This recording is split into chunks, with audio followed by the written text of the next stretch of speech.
बच्चों last time पर हम लोग पढ़ रहे थे एनिमल किंगडम। एनिमल किंगडम में हम लोगों ने पोरीफेरा, सिलेंटेटा, प्लैटीहेल्मिन्थीज और एस्केल्मिन्थीज इन सभी के करैक्टर पढ़ लिए थे। आज उसी में एनिमल किंगडम में आगे की तरफ पढ़ते हैं एनेलिडा। एनेलिडा इसको हिंदी में कहें चाहे इंग्लिश में एनेलिडा ही कहेंगे। एनेलिडा के करैक्टर्स क्या क्या होते हैं? एनेलिडा में सबसे महत्वपूर्ण कौन सा एनिमल आता है जिसको आप जानते हैं? वो केचुआ है, अर्थवॉर्म, जिसका साइंटिफिक नेम होता है फेरेटिमा पोस्थुमा। तो एनेलिडा में ये कैसे होते हैं? एक्वेटिक या जलीय होते हैं, मैरीन और फ्रेश वाटर, ये समुद्र के पानी में भी रहते हैं और नदियों के तालाबों के जल में भी रहते हैं, टेरेस्ट्रियल या स्थल में भी होते हैं, फ्री लिविंग स्वतंत्रता पूर्वक रहते हैं, समटाइम्स पैरासिटिक कुछ परजीवी भी होते हैं, organ system level body organisation, इसका शरीर जो होता है उसमें अंग तंत्र विकसित होते हैं, अंग तंत्र स्तर का शरीर होता है। इसमें बाइलेटरल सिमेट्री होती है या द्विपार्श्व सममिति होती है। द्विपार्श्व सममित क्या होता है? जिसका शरीर बीच से बांटने पर दो बराबर भाग बढ़ जाते हैं, उसको कहते हैं द्विपार्श्व सममिति। तो इसमें द्विपार्श्व सममित होता है और ट्रिप्लोब्लास्टिक शरीर त्रिस्तरीय होता है, जैसे कि पोरीफेरा और सिलेंटेटा ये दो डिप्लोब्लास्टिक थे। और इसके बाद जो भी एनिमल पड़े, प्लैटीहेल्मिन्थीज, एस्केल्मिन्थीज, इसके बाद सब जितने भी एनिमल फाइलम होंगे सभी के एनिमल्स ट्रिप्लोब्लास्टिक होते हैं। तो ये भी ट्रिप्लोब्लास्टिक होता है। मेटामेरिकली सेगमेंटेड, इसका शरीर खंडयुक्त होता है, अंदर से भी और बाहर से भी। बाहर से भी खंडयुक्त होता है और अंदर से भी खंडयुक्त होता है शरीर इसका। नेक्स्ट है सीलोमेटिक एनिमल्स, इनमें आहार नाल विकसित होती है। तो इसमें सीलोमेटिक एनिमल मतलब इसमें देहगुहा होती है। सीलो माने देहगुहा या बॉडी कैविटी। बॉडी कैविटी क्या होती है? आहार नाल और त्वचा के बीच में जो स्थान होता है, रिक्त स्थान, उसे ही सीलोम या बॉडी कैविटी या देह गुहा कहते हैं। तो इसमें सीलोमेटिक एनिमल्स होते हैं, मतलब देह गुहा होती जंतुओं में। रिंग लाइक सेगमेंट, इसका शरीर छल्लों के समान खंडों में विभक्त होता है। छल्लों के समान खंड होते हैं और छल्ले के समान जो खंड होते हैं उसे हम क्या कहते हैं? एनुलस। इसका शरीर छल्लों के समान खंडे विभक्त होता है, तो उन खंडों को हम क्या कहते हैं? एनुलस कहते हैं। और एनुलस के नाम से ही इस संघ का नाम, इस फाइलम का नाम एनेलिडा रखा गया। इसमें जो एनिमल जली होता है एक नेरिस, उसमें पैरापोडिया पाए जाते हैं। पैरापोडिया क्या होते हैं? गमन के अंग होते हैं जिनके द्वारा ये गति करता है। केचुए में तो सीटी होते हैं एस के आकार के, उससे गमन करता है मिट्टी में। लेकिन पैरापोडिया नेरिस में होते हैं। नेरिस एक समुद्री जंतु है, समुद्र में पाया जाता है। तो पैरापोडिया उसमें होते हैं, ये गमन के अंग होते हैं, इसकी सहायता से वो चलता भी है, तैरता भी है पानी में। तो पैरापोडिया होते हैं। तो पैरापोडिया इसमें गमन का अंग होता है। इसके बाद इसमें क्लोज्ड सर्कुलेटरी सिस्टम होता है, मतलब शरीर के अंदर रुधिर का जो परिवहन होता है वो रुधिर की नलियों में होता है। तो इसीलिए इसको कहते हैं क्लोज। जैसे हम लोगों के शरीर में रुधिर का परिवहन या परिसंचरण रुधिर की नलियों के अंदर होता है, तो इसे हम कहते हैं क्या? क्लोज्ड सर्कुलेटरी सिस्टम, बंद रुधिर परिसंचरण तंत्र। इसी के बाद नेक्स्ट होता है इसमें नेफ्रिडिया। नेफ्रिडिया क्या होते हैं? नेफ्रिडिया उत्सर्जन के अंग होते हैं। जैसे हम लोगों में उत्सर्जन का अंग होता है क्या? किडनी, इसे हिंदी में वृक्क कहते हैं, या आम बोलचाल की भाषा में इसे गुर्दा भी कहते हैं, गुर्दा, वृक्क या किडनी। वैसे एनेलिडा में गुर्दे या नेफ्रिडिया जो होते हैं किडनी साइड छोटे आकार के होते हैं, इन्हें नेफ्रिडिया कहा जाता है। और नेफ्रिडिया का भी वही काम होता है, शरीर में जल तो संतुलन करना और उत्सर्जन करना, ऑस्मो रेगुलेशन एंड एक्सक्रीशन, शरीर में जल और खनिज लवण का संतुलन करना और उत्सर्जन क्रिया में सहायता प्रदान करना। तो ये दो काम उसके होते हैं। वही दोनों काम हम लोगों के शरीर में किडनी के होते हैं। किडनी भी क्या करती है, जल खनिज लवण का संतुलन करती है और उत्सर्जी पदार्थों को शरीर से बाहर निकालती है। तो वैसे ही इसमें नेफ्रिडिया का काम होता है जल का संतुलन करना और उत्सर्जी पदार्थों को शरीर के बाहर निकालना। इसके बाद नेक्स्ट है इसमें पेयर्ड गैंग्लिया, नर्वस सिस्टम में इसके तंत्रिका तंत्र में तंत्रिकाओं का गुच्छा होता है जिसे कि हम गैंग्लिया कहते हैं। ये पेयर्ड होते हैं, पेयर्ड गैंग्लिया होते हैं। डबल वेंट्रल नर्व कॉर्ड, और शरीर के अधर सतह पर क्या होती है, वेंट्रल नर्व कॉर्ड होती है। शरीर के अधर सतह पर नर्व कॉर्ड होती है। हम लोगों के शरीर में नर्व कॉर्ड डॉर्सल साइड में होती है, इसमें वेंट्रल साइड में होती है। तो जितने भी इनवर्टिब्रेट एनिमल होते हैं, इनवर्टिब्रेट एनिमल्स हम लोग किस में आते हैं, वर्टिब्रेट, जिसमें रीढ़ की हड्डी होती है, वर्टिब्रेट। वर्टिब्री कॉलम होता है, रीढ़ की हड्डी को क्या कहते हैं, वर्टिब्री कॉलम, कशेरुक दंड। तो जिसमें कशेरुक दंड होते हैं वो वर्टिब्रेट होते हैं। ये इनमें होती नहीं है वर्टिब्री कॉलम, तो ये इनवर्टिब्रेट होते हैं। तो इनवर्टिब्रेट जितने भी एनिमल होते हैं उसमें नर्व कॉर्ड वेंट्रल साइड में होती है, अधर सतह में होती है। हम लोगों में पृष्ठ सतह पर होती है। तो नर्व कॉर्ड, इसका एग्जाम्पल है नेरिस। नेरिस जो कि समुद्र में पाया जाता है। ये कैसा होता है, डायोसियस होता है। डायोसियस मतलब कि इसमें मेल फीमेल नेरिस अलग अलग होते हैं।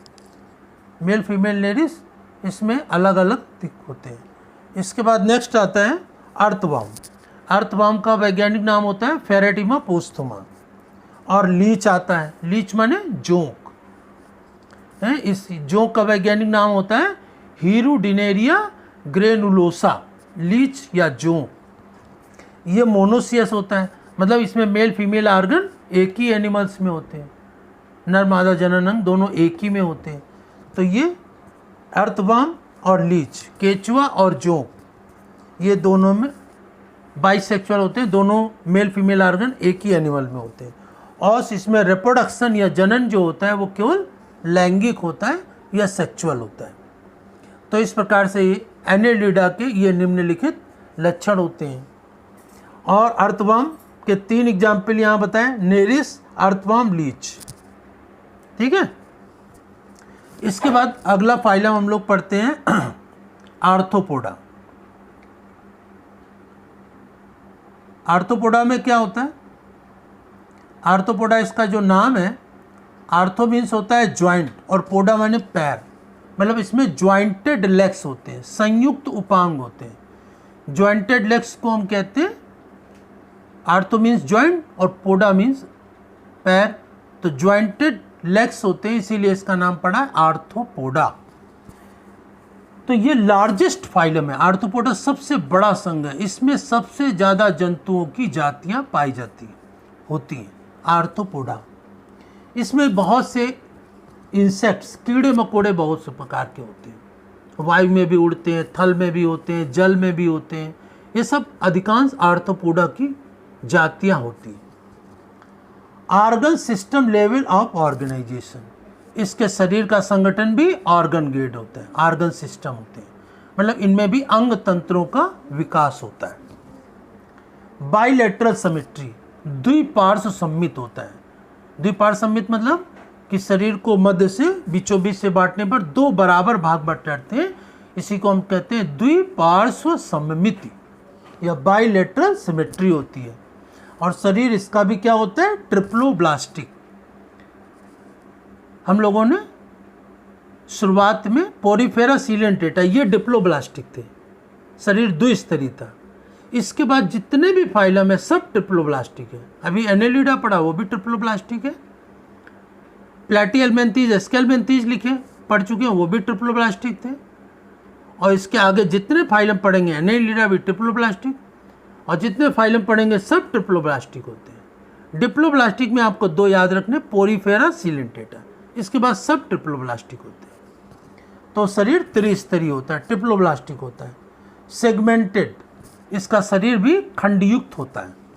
सिलोमेट मतलब कि आहार नाल होती है इसमें, तो इसमें त्वचा और आहार नाल के बीच का रिक्त स्थान होता है, उसको हम क्या कहते हैं, सीलोम, बॉडी कैविटी। तो इसमें भी सीलोम या बॉडी कैविटी होती है, लेकिन इसमें उस बॉडी कैविटी में रुधिर भरा होता है, रक्त भरा होता है, इसीलिए इसमें ओपन ब्लड वेस्कुलर सिस्टम होता है, क्लोज नहीं होता, ओपन ब्लड वेस्कुलर सिस्टम होता है।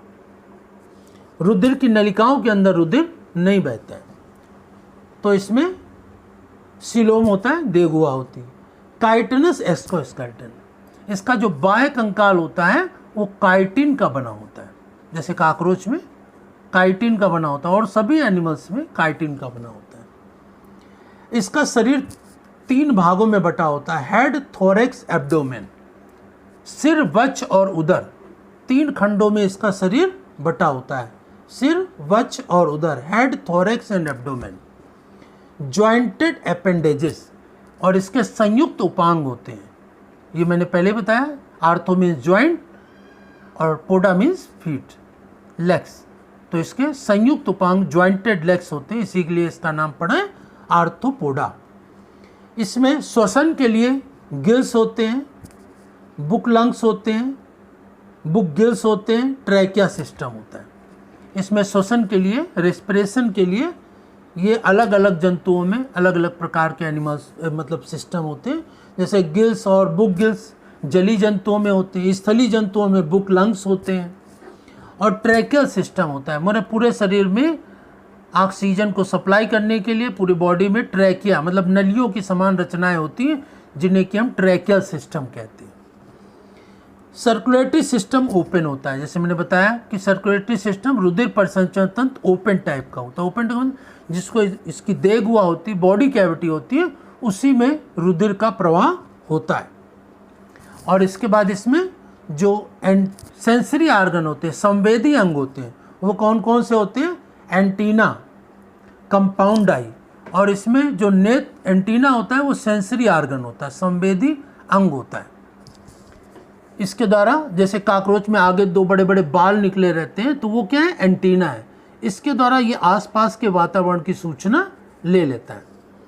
और इसमें कंपाउंड आई संयुक्त आँख होती है, जैसे हमारी एक आँख में एक लेंस होता है, तो काकरोच की एक आँख में 500 से 600 लेंस होते हैं, लेकिन आँख ही बहुत छोटी होती है, तो लेंस कितना छोटा होगा, बहुत छोटा होता है। तो इसमें संयुक्त आँख होती, कंपाउंड आई होती है, और आँख की एक इकाई को ओमेटिडियम कहते हैं। तो इसकी एक आँख में 500 से 600 ओमेटिडियम होते हैं, और इसमें जो आँखों में प्रतिबिंब बनता है, इमेज बनती है, वो टुकड़ों में बनती है, उसे हम मोज़ेक विजन कहते हैं। मोज़ेक विजन माना चितकबरी तस्वीर बनती है, साफ स्पष्ट नहीं बनती। तो इस प्रकार से काकरोच में या आर्थ्रोपोडा में जितने भी एनिमल होते हैं, उनमें कंपाउंड आई या संयुक्त नेत्र पाए जाते हैं। एंटीना संवेदी होता है। इसके बाद इसमें स्टेटोसिस्ट होता है। स्टेटोसिस्ट क्या है, एक बैलेंसिंग ऑर्गन होता है। जैसे जो जल में एनिमल पाए जाते हैं, जल में रहते हैं कीड़े मकोड़े, उनमें स्टेटोसिस्ट होता है, जो कि शरीर में मतलब तैरते समय बॉडी का संतुलन बनाता है, शरीर का संतुलन बनाता है। इसमें मैलपिगियन ट्यूबल्स होती हैं, ये उत्सर्जन नलिकाएं होती हैं जो आहार नाल से लगी होती हैं और शरीर से उत्सर्जी पदार्थों को बाहर निकालने में सहायता प्रदान करती हैं। तो मैलपिगियन ट्यूबल्स उत्सर्जन नलिकाएं होती हैं, उत्सर्जी पदार्थों को बाहर निकालती हैं। इसके बाद इसमें डेवलपमेंट डायरेक्ट और इनडायरेक्ट दोनों प्रकार का होता है। डेवलपमेंटल विकास, डायरेक्ट का मतलब उसके भ्रूणी विकास में, एम्ब्रियोनिक डेवलपमेंट में लार्वल स्टेज नहीं होती है तो डायरेक्ट है, और लार्वल स्टेज हो तो वो इनडायरेक्ट होता है।